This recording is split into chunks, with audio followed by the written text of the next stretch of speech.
विद्यालय में जन सुनवाई करने पहुंचे ग्रामीण विकास मंत्री आलमगीर आलम, जहां बोकारो स्टील प्लांट निर्माण में विस्थापित हुए 19 गांव के विस्थापितों ने मंत्री के समक्ष इन गांवों को पंचायत में शामिल नहीं करने का विरोध जताया।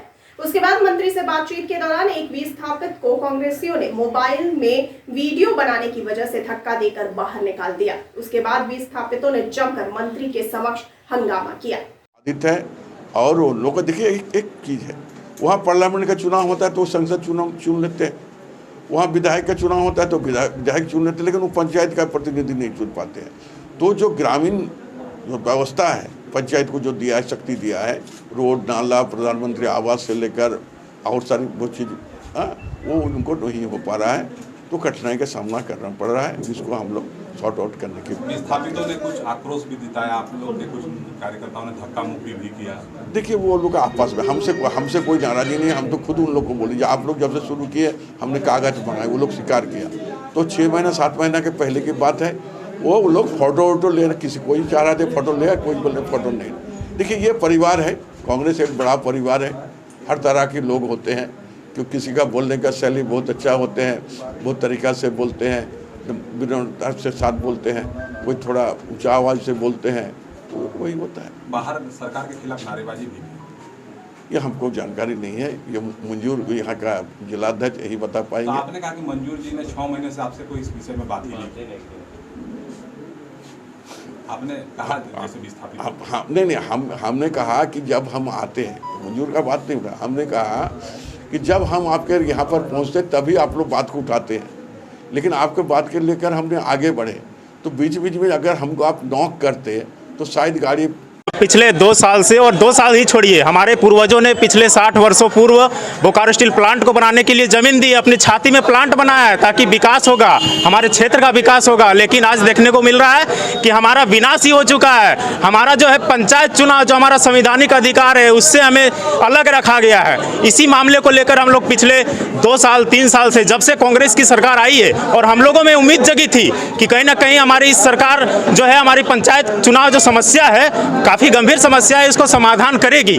लेकिन हम लोग पिछले 2-3 बार मंत्री से भी मिले, हमारे आलमगीर आलम साहब से, बोकारो जिला प्रशासन से भी मिले, लेकिन अभी पंचायत का नोटिफिकेशन हो गया, हम लोगों को शामिल नहीं किया गया। इससे हम लोगों के अंदर काफ़ी आक्रोश है और पूरे क्षेत्र में आक्रोश है, और हम लोगों ने ठाना है कि इस बार अगर हम लोगों को पंचायत में शामिल नहीं किया गया है तो हम लोग आने वाले समय में MP और MLA चुनाव का बहिष्कार करेंगे। और जिस खबर आ रही है मथुरा से, जहां गोवर्धन तहसील के गांव बोरफा में हीरा सिंह पब्लिक स्कूल में मथुरा जिले के सभी भाजपा प्रतिनिधि और कार्यकर्ताओं व किसान का सम्मान समारोह किया गया। सर्वप्रथम स्वागत श्रृंखला का प्रोग्राम प्रारंभ हुआ, जिसमें हीरा सिंह चौधरी द्वारा सम्मान समारोह में आए हुए गणमान्य बुजुर्ग और भाजपा पार्टी के प्रतिनिधि और पदाधिकारियों ने पूर्व विधायक कारिंदा सिंह, जिला पंचायत सदस्य महादेव शर्मा, वर्तमान मार्च क्षेत्र विधायक राजेश चौधरी का स्वागत किया। देख रहे हैं टाइम टीवी न्यूज़ 24 में राजू कश्यप। आज हम मौजूद हैं गोवर्धन और जहां बोरफा हीरा सिंह पब्लिक स्कूल में आज भाजपा के पार्टी के जनप्रतिनिधि और कार्यकर्ताओं का एवं किसानों का सम्मान समारोह का प्रोग्राम किया जा रहा है, और जहां पर पूरे मथुरा जिले के भारतीय जनता पार्टी के जीते हुए विधायक और पूर्व विधायक, सांसद और पार्टी के कार्यकर्ता महिला और पुरुष के रूप में मौजूद हैं। साथ ही क्षेत्रीय किसान यहाँ आज पहुँचे हैं, और आज हमारे बीच में मौजूद है पार्टी के एक खास कार्यकर्ता। आइए जानते हैं इससे आज क्या प्रोग्राम था, क्या कहते हैं जी, क्या नाम है आपका? मेरा नाम महादेव चौधरी। तो आज यहाँ ये क्या प्रोग्राम किया गया है? ये कार्यकर्ताओं का सम्मान समारोह था। अच्छा, जितने भी कार्यकर्ता थे उनका सम्मान समारोह किया गया है, उनको सम्मान किया गया है, सभी आगे से इसका भोजन का। तो जैसे आपने देखा कार्यकर्ताओं का, पार्टी के जनप्रतिनिधि और जितने भी क्षेत्रीय कार्यकर्ता हैं, महिला पुरुष, जो सबका सम्मान समारोह हुआ है, और किसानों का सम्मान समारोह है। आप लगातार हमारे साथ देखिए किस प्रकार से ये सम्मान समारोह आज इस सम्मान समारोह में आए, इसके विषय में बताएं। देखिए, कार्यकर्ताओं का समारोह था, और जिस तरह से दोबारा भारतीय जनता पार्टी की सरकार उत्तर प्रदेश में बनी, योगी आदित्यनाथ जी के नेतृत्व में सभी कार्यकर्ताओं में हर्ष है, खुशी है। इसी को एक दूसरे से ये करने के लिए सब लोग एकत्रित हुए और बहुत बढ़िया भोजन किया। सब जिले के नेता आए, सांसद जी खड़े हुए उधर जो है। तो जैसे आप मार्च से आए, गोवर्धन क्षेत्रवासियों को कुछ खास बात कहना चाहेंगे? देखिए, मार्च विधानसभा और गोवर्धन विधानसभा का तुलना का रिलेशन है। उनका एक संबंध है। जी। जो अधिकार में मार्ग क्षेत्र के लोगों का मेरे ऊपर है, वो अधिकार गोवर्धन विधानसभा के लोगों का भी है। उन लोगों का संबंध इस तरह का और आज का नहीं है, तो यहाँ आने के लिए तो बार बार मन करता है और सब अपने भाई बंधु हैं। समारोह प्रधान है, इसका थोड़ा सा हमें सारा हमारे चैनल पे बताएं आप। देखिए, क्योंकि अभी 2022 की विधानसभा चुनाव हुए और इस समय भारतीय जनता पार्टी को फिर से दोबारा प्रचंड बहुमत की हमारी जीत हुई है, बहुमत प्राप्त हुआ है। योगी जी और मोदी जी के नेतृत्व में मेरे इस देश और प्रदेश की जनता ने दिखा दिया है वो जिस तरह से कार्य प्रणाली है भारतीय जनता पार्टी, जिस तरह से कानून व्यवस्था संपन्न होगी है भारतीय जनता पार्टी के सफल, और जिस तरह से गरीबी रेखा में जीवन यापन करने वालों के लोगों के लिए घर घर सुविधा पहुंचाने का काम पार्टी ने किया। आज उसका सुपरिणाम आया कि हम लोग दोबारा भारतीय जनता पार्टी की सत्ता में आए हैं।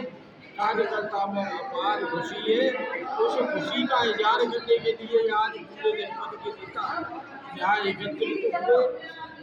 हीरा सिंह जी जो हमारे प्रदेश के उपाध्यक्ष हैं किसान मोर्चे के, उनके द्वारा जनप्रतिनिधियों का स्वागत सम्मान किया गया। मैं उन्हें भी बधाई देना चाहता हूँ और आगे क्योंकि 2024 आने वाला है, उसकी रूपरेखा भी ऐसे ही संगोष्ठियों के माध्यम से आगे करेंगे, कार्यक्रम बनाएंगे और फिर से मोदी जी के हाथ में इस देश की बागडोर सौंपने का काम कार्यकर्ता करेगा। ये कार्यकर्ता प्रण ले चुका है। बहुत बहुत धन्यवाद। खबर आ रही है हापुड़ से, जहां एसपी दीपक भूकर एवं एडिशनल एसपी सर्वेश कुमार मिश्रा के आदेश पर हापुड़ में मिशन शक्ति टीम लगातार धमाल मचा रही है।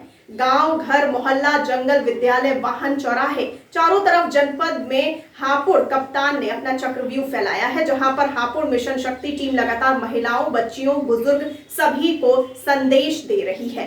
खबर आ रही है संभल से, जहां बहजोई में ग्रामीण पत्रकार एसोसिएशन उत्तर प्रदेश के पदाधिकारियों ने बलिया में पत्रकार पर हुई कार्रवाई के विरोध में राज्यपाल को संबोधित ज्ञापन जिला अधिकारी संजीव रंजन को सौंपा है। की तरफ से आज आपने डीएम साहब को एक ज्ञापन दिया है, क्या है पूरा मामला? अगर इस तरीके से होगा कि जो इन्फॉर्मर है उसी को के खिलाफ अगर कार्यवाही होनी चालू हो जाएगी तो शासन कहाँ खड़ा होगा, ये देखने की बात है। इस तरीके से शासन की भी विश्वसनीयता पर अंतर आ रहा है कि शासन के लिए कौन आदमी इन्फॉर्मेशन देगा, और जब पत्रकारों के खिलाफ इस तरीके की कार्रवाई होगी तो आम आदमी की स्थिति क्या है। और शासन जो है, शासन पत्रकारों के इन्फॉर्मेशन पर या जनता की इन्फॉर्मेशन के ऊपर ही चलता है। बिना उसके तो शासन का चलना भी जो है वो संभव नहीं है, और ना उसे सही इन्फॉर्मेशन मिल पाएंगी इस तरीके से। वो ज्ञापन क्या मामला है? मेरा कहना ये है कि अगर पत्रकारों के ऊपर ही अगर ऐसी कार्रवाई होगी, प्रदेश सरकार अगर ऐसी कार्रवाई करेगा या कोई डीएम ऐसी कार्रवाई करेगा कि जो पत्रकार चौथा स्तंभ कहलाता है उसके ऊपर ही कार्रवाई करेगा, फिर क्या है? विपक्ष या पत्रकार क्या है? कौन पत्रकारिता करेगा आगे कुछ दिन? पत्रकार से पूछा गया कि आपने जो वायरल कराया पेपर वो मेरे लिए भेजो, डीएम को भेज दिया। उन्होंने इन्फॉर्मेशन दी थी डीएम को और डीएम साहब ने उस पर ही मुकदमा कर दिया। तो ऐसे पत्रकारिता कौन कर पाएगा? क्या है उस ज्ञापन में? आज हमने एक ज्ञापन सौंपा है ग्रामीण पत्रकार एसोसिएशन संभल की तरफ से कि जो बलिया में पत्रकारों पर जो मुकदमा लिखाया गया है वो बिल्कुल गलत है और इसमें पत्रकारों में काफ़ी रोष है। खबर आ रही है कुशीनगर से, जहां नाव हादसे में 3 महिलाओं की मौत हो गई। एक छोटी नाव पर सवार होकर फसल काटने नदी पार जाते समय यह हादसा हुआ। नाव पर सवार 10 में से 7 लोगों ने तैरकर नदी पार कर ली। नाव से पार करते हैं तो आज जो घटना हुआ दुखद है, क्योंकि वो नाव उनके ऊपर ही पलट गया, जो बाकी 7 लोगों को बचा लिया गया और ये 3 लोगों को बचा नहीं पाए और आगे इसमें कार्रवाई की जा रही है। सर, मृतक के परिजनों को क्या कुछ मदद जो है वो? हाँ, ये दैवीय आपदा में कवर होता है, तो उसमें जो इनके लिए अनुमन्य है वो पूरा सहायता दी जाएगी। सर, नारायणी नदी में अक्सर देखा जाता है, दियारा इलाका है, यहाँ पे किसान जो है खेती के लिए जाते हैं और कई बार ऐसी घटनाएं घटित हुई हैं। तो स्टीमर या कुछ ऐसी व्यवस्था हो जाए जिससे किसान जो है पहुँच सके अपने खेतों तक आसानी से, ऐसी घटना ना घटित हो। नहीं, ये बार बार वहाँ तमकुईरा साइड में भी ये प्रॉब्लम आ रही है, क्योंकि नाव चलाने के लिए किसी को परमिशन तो नहीं दे रहे हैं, फिर भी खेती के लिए लोग इधर से उधर जाना, फिर अपने जान को जोखिम में रख के जाते हैं। हम तो ये प्रयास कर रहे हैं कि इनको जागरूक करें, इस तरह की जो असुरक्षित माध्यम से ये लोग ना जाएं, क्योंकि उनके आजीविका से जुड़ी है। हम इस पे कुछ प्रस्ताव तैयार करा के भेजेंगे शासन को, ताकि इसका कुछ समाधान निकाल सकें। खबर आ रही है पीलीभीत से, जहां राष्ट्रीय योगी सेना कार्यकर्ता सम्मेलन एवं सम्मान समारोह कार्यक्रम का आयोजन किया गया। कार्यक्रम में मुख्य अतिथि सुमित कुमार शर्मा जिला अध्यक्ष ने बताया कि राष्ट्रीय योगी सेना हर समय गरीब और असहाय लोगों की मदद करेगी। राष्ट्रीय योगी सेना कार्यक्रम आयोजन में सभी कार्यकर्ताओं को सम्मान पत्र देकर सम्मानित भी किया गया।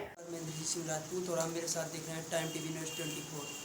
आज हम उपस्थित हैं पीलीभीत के ब्लॉक मरौरी के ग्राम मीरापुर में, और यहाँ पर एक कार्यक्रम आयोजित किया गया है, जो कि कार्यक्रम राष्ट्रीय योगी सेना का है, कार्यकर्ता सम्मेलन एवं सम्मान समारोह। यहाँ पे लोग हमारे साथ उपस्थित हैं, यहाँ के जो जिला अध्यक्ष हैं माननीय सुमित कुमार जी, इनसे बात करेंगे कि ये कार्यक्रम आयोजित किया गया है, किस उद्देश्य पे किया गया है, क्या उद्देश्य है। आइए कैमरामैन से कहूँगा थोड़ा जी, क्या कुछ कहना चाहेंगे कार्यक्रम आयोजित? मैं अपने सभी कार्यकर्ताओं का आभार व्यक्त करता हूँ। जी, आपका शुभ नाम? सुमित कुमार, राष्ट्रीय योगी सेना से जिला अध्यक्ष। जी, ये आज कार्यक्रम रखा गया है, तो क्या उद्देश्य है इस कार्यक्रम? अपने कार्यकर्ताओं से मुलाकात और उनका सम्मान करने के लिए, जो सम्मान पत्र जारी किए गए हैं उनको सम्मान पत्र वितरित करने के लिए। आगे किस तरह से आगे आपकी राष्ट्रीय योगी सेना पीलीभीत में काम करेगी? जी, हमारा संगठन ये आप सभी का संगठन है और गौ रक्षा और हिंदू रक्षा को लेकर कार्य करेगा। क्या आगे के क्या क्या उद्देश्य हैं, लोगों को क्या क्या आपने इस मीटिंग में दिशा निर्देश दिए?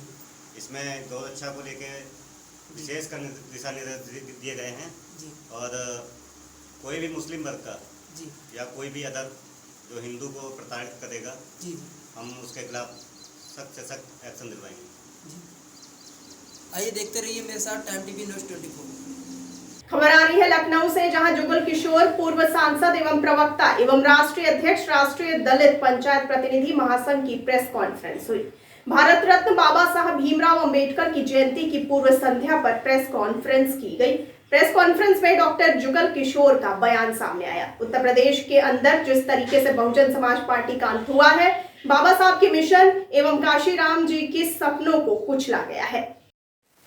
बाबा साहब डॉक्टर अंबेडकर के लिए 5 तीर्थ स्थल बनवाने का काम किया, जो आज भव्य स्थल बने हुए हैं, जिनको देखते ही गौरवान्वित महसूस करता है दलित समाज है।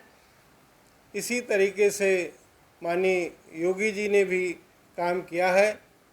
पूरे देश के अंदर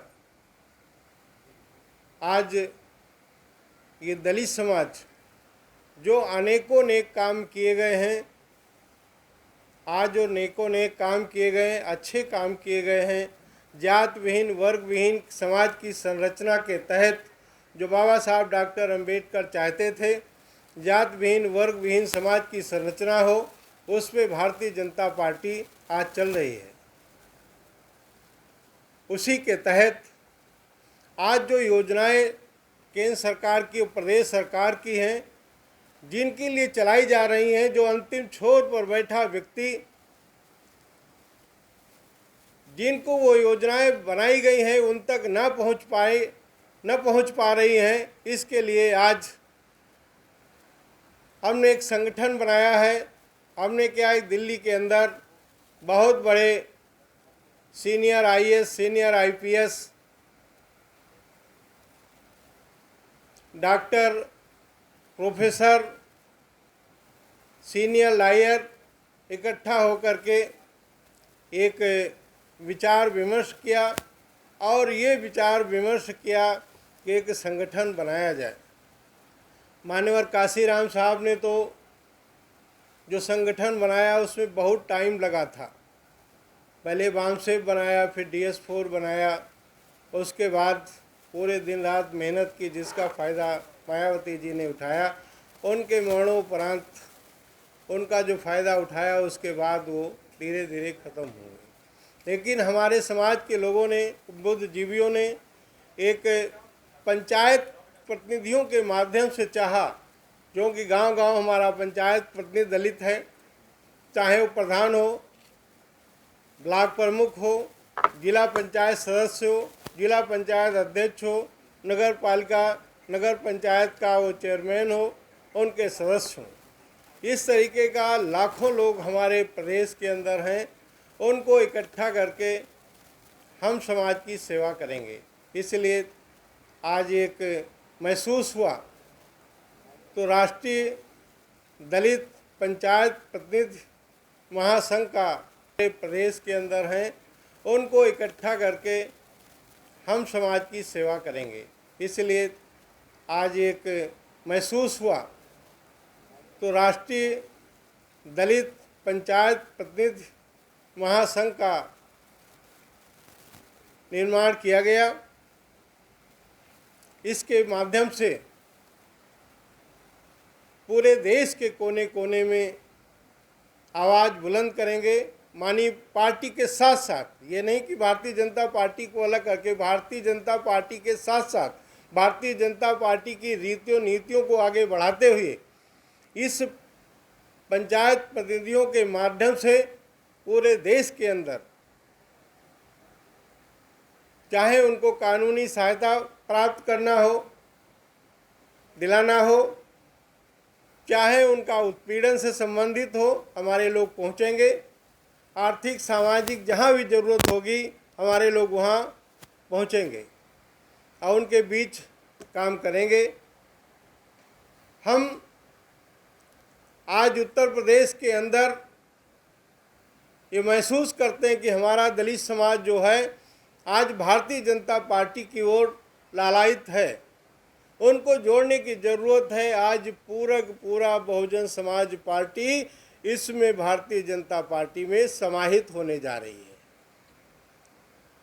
आज 22% से 12% पे वो आ गए। 10% वोट कहाँ गया, जिसे आप सब लोग बखूबी जानते हैं।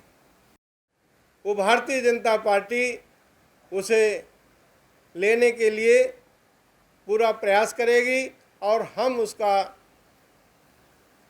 एक कड़ी भी रहेंगे और उसको जोड़ने का पूरा काम करेंगे। मान्यवर काशीराम साहब ने कहा था कि जो बहुजन की बात करेगा वो दिल्ली पे राज करेगा। आज प्रधानमंत्री जी नरेंद्र मोदी जी एक तो बहुजन समाज के व्यक्ति भी हैं, दूसरे बहुजन की बात करते हैं। गरीबों के कल्याणकारी इतनी योजनाएं उन्होंने बनाई हैं, अगर ये अधिकारी ये कर्मचारी अगर ईमानदारी से उन तक पहुंचा दें तो आज समता समानता की कोई कमी नहीं रहेगी। आज समरसता, आज वो मेन मुख्य धारा में आकर के हमें निश्चित तौर पे आरक्षण की फिर ज़रूरत नहीं होगी अगर ये प्रधानमंत्री जी की योजनाओं को पूर्णतः लागू कर दे और वो निचले पायदान पे खड़ा व्यक्ति वो उसको विकास की धारा उस पर पहुँचे तो निश्चित तौर पर वो मुख्य धारा में जुड़ जाएंगे। आज ये बाबा साहब डॉक्टर अंबेडकर भी यही चाहते थे कि जो निचले पायदान पे खड़ा व्यक्ति है उसे विकास की धारा वहाँ तक पहुँचे। यही पंडित दीनदयाल उपाध्याय जी भी चाहते थे। अंत्योदय योजना भी उन्होंने चलाई। आज उसको साकार करने की ज़रूरत है और प्रधानमंत्री जी इस ओर काम भी कर रहे हैं। इसके लिए हम आज पूरी तरह से आज बाबा साहब डॉक्टर अंबेडकर की जयंती की पूर्व संध्या पर आज आप लोगों के माध्यम से ये अवगत कराने के लिए आप सबको आमंत्रित। बाबा साहब डॉक्टर भीमराव अंबेडकर की जयंती की पूर्व संध्या पर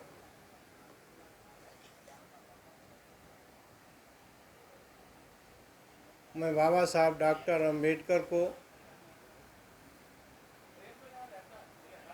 कोटि कोटि प्रणाम करते हुए नमन करता हूँ।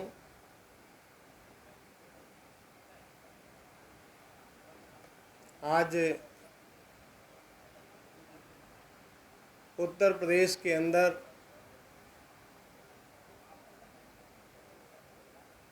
जिस तरीके से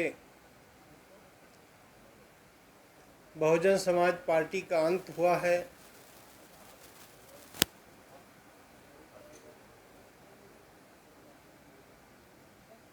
अंत इसलिए हुआ कि मान्यवर कांसीराम साहब के सपनों को कुचला गया, बाबा साहब के मिशन पे कुठाराघात किया गया।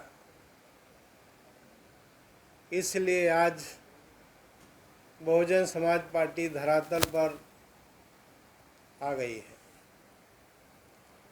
आज ये बहुजन समाज के लोग, दलित समाज के लोग अपने नए नेतृत्व की तलाश में टकटकी लगाए देख रहा है, क्योंकि हमारी केंद्र की सरकार माननीय नरेंद्र मोदी जी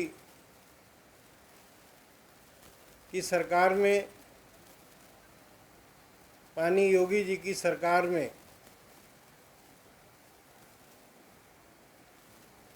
दलितों का बहुत सा काम हुआ है और जो बाबा साहब का सपना अधूरा था उसे पूरा करने के लिए माननीय देश के प्रधानमंत्री जी ने उस दिन शपथ ली जब महू में बाबा साहब के जन्म स्थान पर जा कर के उनको प्रणाम करते हुए कहा कि अगर बाबा साहब डॉक्टर अंबेडकर न होते तो ये चाय बेचने वाला कभी भी देश का प्रधानमंत्री नहीं बन सकता था। खबर आ रही है लखनऊ से, जहां उत्तर प्रदेश के जल शक्ति मंत्री स्वतंत्र देव सिंह ने लखनऊ स्थित सिंचाई एवं जल संसाधन विभाग का औचक निरीक्षण किया।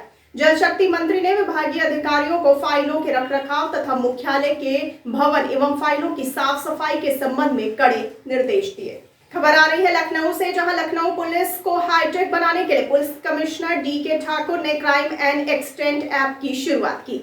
ऐप के माध्यम से लखनऊ के सभी थानों में होने वाले अपराधों का डेटा रखा जाएगा। लखनऊ के 5 जोन में कितने अपराध दर्ज किए गए और अपराध में संलिप्त अपराधी किस श्रेणी में अपराध कारित करते हैं, यह सभी बातें ऐप में दर्ज होंगी। पुलिस कमिश्नरेट लखनऊ को हाईटेक बनाने के उद्देश्य से एक crime and accident app launch किया जा रहा है। इस ऐप का उद्देश्य है कि इस अपराध मानचित्र पर समस्त थाना क्षेत्रों के अंतर्गत घटित होने वाले समस्त आपराधिक प्रकरणों का विवरण दर्ज किया जाना है।